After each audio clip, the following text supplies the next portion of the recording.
ग्रीष्म ऋतु में रुक्मिणी जी भगवान कृष्ण के सेवा कर रहे थे।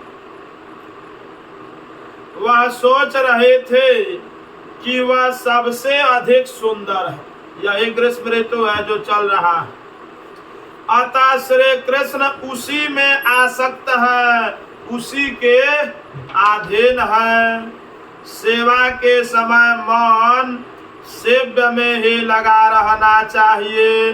रुक्मिणी सेवा तो कृष्ण का कर रहे थे, किंतु उसका मन श्री कृष्ण में नहीं था, अपने सौंदर्य में था कि मैं बहुत सुंदर हूँ।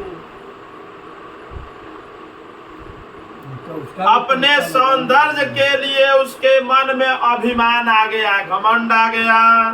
सोच सेवा में क्षति हो गई। जैसे ही मन में अभिमान आएगा, सेवा में क्षति हो जाएगा। भगवान जान गए कि रुक्मिणी के मन में अपनी सुंदरता और श्रृंगार का अभिमान आ गया है। सो उन्होंने चाहा कि इसका अभिमान नष्ट कर दिया जाए। वे रुक्मिणी से कहने लगे, देवी तुम जैसी सुंदरता सौंदर्यवती की योग्य प्रशंसा और कद्र तो एक सम्राट ही कर सकता है। मेरे जैसे गोपाल से तुम्हारे सुंदरता की कद्र नहीं हो सकते, किंतु साधु संतों ने मेरे विषय में तुझे चकमा दे दिया है। तो बेकार आके हमारे पास फंस रही है। उस साधु संत तुमको झूठा बता के हमारे पास भेज दिया। तू राजकन्या है, मैं गोपाल गायों की सेवा करने वाला हूँ। तू गोरी है, मैं सांवला हूँ, काला हूँ। हमारा जुगल बेमेल, हमारी जोड़ी ठीक नहीं है। राजाओं को छोड़कर तुमने मुझसे क्यों विवाह कर लिया? मैं तुझे कौन सा सुख दे सकता हूँ? मैं तो निरपेक्ष और उदासीन हूँ।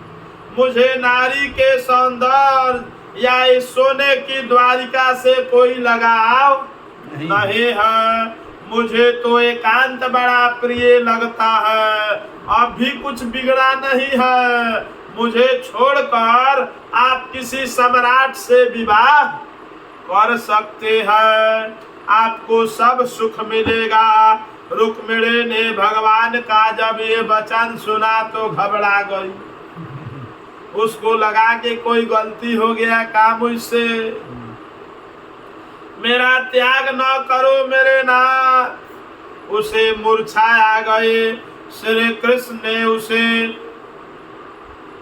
अंक पर सुलाते हुए कहा, देवी मैं तो मजाक कर रहा था, तू तो मुझे प्राणों से भी प्यारी है। रुक्मिणी जान गई कि मेरे अभिमान को नष्ट करने के लिए ही प्रभु ने ऐसा किया। मैं मानते थे कि वे मुझ में आसक्त होंगे, किंतु वे तो उदासीन हैं।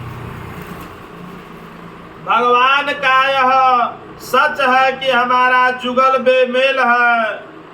कहाँ आप और कहाँ मैं। आप तो ठीक है कह रहे हैं, तो जोड़ी ठीक नहीं है। कहाँ आप और कहाँ मैं। ज्ञानी जन आपका भजन करते हैं, आप मूर्ख लोग मेरा भजन करते हैं। ज्ञानी लोग किसका भजन करते हैं? नारायण का। लेकिन लक्ष्मी को मूर्ख वो चाहता है। लक्ष्मी को मूर्ख भी चाहता है। ज्ञानी जन आपको ढूंढता है और मूर्ख मुझे ढूंढता है। मेरे स्वामी, आज से मैं घर में महारानी रहे दासी बनकर रहूंगी। आपके बड़ी कृपा है कि आपने मुझे अपने घर का दासी बनाया है। संसार के जीव तो काल के अधीन है, उनके साथ क्यों विवाह किया जाए। मैं तो आपके चरण सेवा करके धन्य हो गई हूँ। मैंने लौकिक और भौतिक इच्छा से विवाह नहीं किया है। इस विवाह का इस विवाह का अर्थ जो है वह पुत्र उत्पत्ति करना नहीं है। आज से मैं आपकी महारानी नहीं दासी बनकर रहूंगी।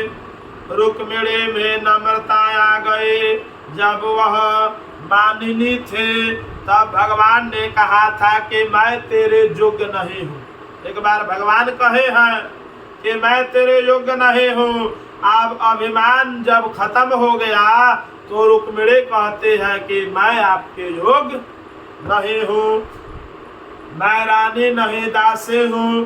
जब वह नम्र हो गई तो प्रभु उसका सम्मान करने लगे। जीव जब नम्र होकर भगवान के शरण में जाता है तो भगवान उसको आदर भी देते हैं और उसे अपना भी लेते हैं।